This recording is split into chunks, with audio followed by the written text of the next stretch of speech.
Il est bien plus populaire que son parti, le Parti socialiste. Fort de son bilan à la tête de la mairie de Lisbonne et de l'affection que lui vouent les Lisboètes, António Costa aborde ses élections portugaises avec un capital sympathie certain.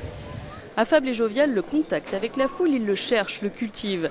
Politiquement actif depuis l'âge de 14 ans, il en a aujourd'hui 54 et une longue expérience à son actif. Défenseur d'une alternative à l'austérité, il martèle sans cesse que le Parti socialiste portugais n'est pas Syriza, même s'il n'avait pas caché sa joie lors de la victoire du parti d'Alexis Tsipras en Grèce.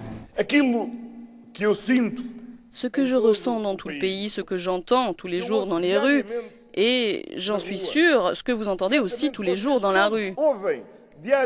Il y a un immense désir de changement. Le 4 octobre, un changement sérieux se produira au Portugal.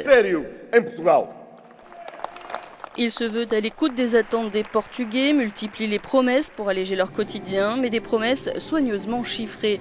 Car aujourd'hui, Costa recherche plutôt une troisième voie. Il écarte l'idée d'être soumis à l'Europe, mais veut éviter la confrontation.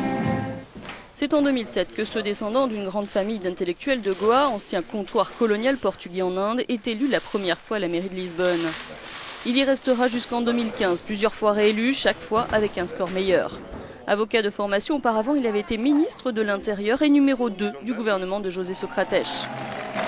Un héritage toutefois lourd à porter, tant le mandat de ce dernier fut marqué par la crise. En septembre 2014, le duel fratricide qui l'oppose au patron du PS, António José Seguro, le voit finalement vainqueur. Il remporte la primaire avec près de 68% des voix et est désigné pour être le candidat du parti aux élections.